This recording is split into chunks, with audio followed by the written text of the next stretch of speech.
विधानसभा चुनाव को देखते हुए राजनीतिक पार्टियों का शीर्ष नेतृत्व राजस्थान की तरफ रुख करने में लगा हुआ है। चाहे बीजेपी की अगर बात कर लें, बीजेपी की ओर से केंद्रीय नेतृत्व लगातार राजस्थान के दौरे करने में लगा है। जनसभाओं के माध्यम से कांग्रेस पर निशाना साधा जा रहा है। प्रधानमंत्री नरेंद्र मोदी हो, जेपी नड्डा हो जो कि राष्ट्रीय अध्यक्ष है, अमित शाह लगातार जो है राजस्थान के दौरे पर आ रहे हैं और राजस्थान में जनसभाओं के माध्यम से कांग्रेस पर निशाना साधा जा रहा है। हालांकि कांग्रेस की भी अगर बात करें, कांग्रेस का शीर्ष नेतृत्व भी लगातार राजस्थान के दौरे पर आ रहा है और आगामी दिनों तक यूं कहें कि दोनों ही प्रमुख पार्टियां, चाहे वो कांग्रेस हो चाहे बीजेपी हो, इनके शीर्ष नेतृत्व का राजस्थान में दौरा जारी रहेगा। दौरों के माध्यम से कई तरह के मुद्दे को बुलाने की कोशिश की जा रही है। बीजेपी कन्हैयालाल के मुद्दे को बुलाने की कोशिश करने में लगी है। कन्हैयालाल जो कि उदयपुर में जिसकी निर्मम हत्या कर दी गई थी, उस मुद्दे को बुलाने की कोशिश बीजेपी की ओर से की जा रही है। हालांकि जिस तरह कन्हैयालाल का मुद्दा बीजेपी उठाने में लगी है, इसको लेकर कांग्रेस भी लगातार आरोप और प्रत्यारोप दोनों ही पार्टियों की ओर से देखने को मिल रहा है। कांग्रेस का कहना है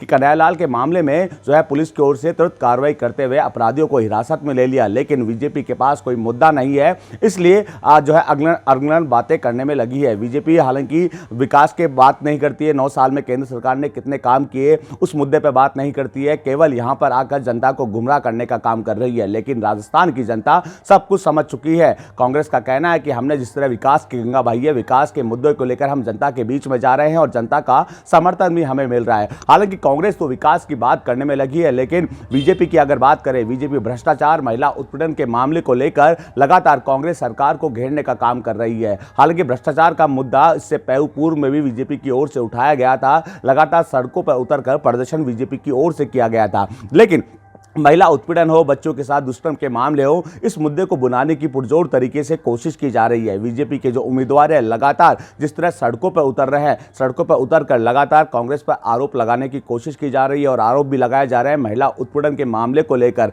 हालांकि कांग्रेस का कहना है कि हम विकास के मुद्दे को लेकर जनता के बीच में जा रहे हैं। विकास की बात अगर कांग्रेस क्या यूं कहें कि बीजेपी करती है तो हम उनके साथ हॉट टॉक करने के लिए भी तैयार है, लेकिन बीजेपी के पास इस बार विधानसभा चुनाव में कोई मुद्दा नहीं है। इसलिए तो केंद्रीय नेतृत्व लगातार राजस्थान के दौरे पर आ रहा है। केंद्रीय नेतृत्व भी समझ चुका है कि कहीं ना कहीं इस बार बीजेपी की हार हो रही है और कांग्रेस का कहना है कि कहीं ना कहीं हार को देखते हुए ही केंद्रीय नेतृत्व राजस्थान के दौरे पर आ रहा है और कहीं ना कहीं यूं कहें कि बीजेपी का कोई शीर्ष जो राजस्थान का जो शीर्ष नेतृत्व है वो कहीं ना कहीं पुरजोर तरीके से फेल हो चुका है। इस तरह के आरोप कांग्रेस की ओर से लगाए जा रहे हैं। हालांकि कांग्रेस तो पुरजोर तरीके से अपना दमखम दिखाने में लगी है, बीजेपी पुरजोर तरीके से मैदान में उतरी हुई है, लेकिन जिस तरह के मुद्दे बुलाने की कोशिश की जा रही है, इन मुद्दों को लेकर जनता का मन टटोलने की कोशिश भी दोनों ही प्रमुख पार्टियां, यूं कहें कि कांग्रेस भी जनता का मन टटोल रही है विकास के मुद्दों को लेकर और बीजेपी भ्रष्टाचार के मुद्दों को लेकर जनता का मन टटोलने की कोशिश करने में लगी है। बहरहाल जनता का क्या मन होगा, जनता किसको सत्ता की कुर्सी में बैठाती है, ये तो देखने वाली बात होगी। बसंत पांडे, TV9 जयपुर।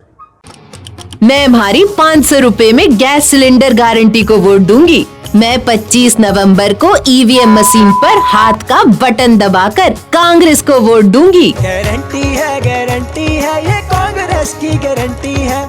मैं अपनी फ्री लैपटॉप गारंटी को वोट दूंगा। मैं 25 नवंबर को ईवीएम मशीन पर हाथ का बटन दबाकर कांग्रेस को वोट दूंगा। गारंटी है ये कांग्रेस की गारंटी है। गारंटी है ये कांग्रेस की गारंटी है। मैं हमारे बच्चों की अंग्रेजी माध्यम शिक्षा गारंटी को वोट दूंगा।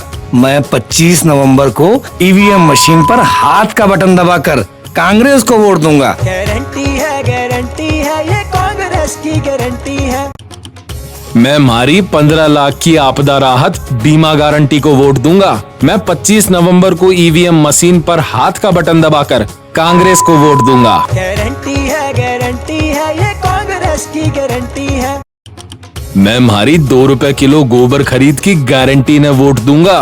मैं 25 नवंबर को ईवीएम मशीन पर हाथ का बटन दबाकर कांग्रेस को वोट दूंगा। गारंटी है ये कांग्रेस की गारंटी है। मैं हमारी हर साल 10,000 की गृह लक्ष्मी गारंटी को वोट दूंगी। मैं 25 नवंबर को ईवीएम मशीन पर हाथ का बटन दबाकर कांग्रेस को वोट दूंगी। गारंटी है ये कांग्रेस की गारंटी है। मैं हमारी ओपीएस गारंटी को वोट दूंगा।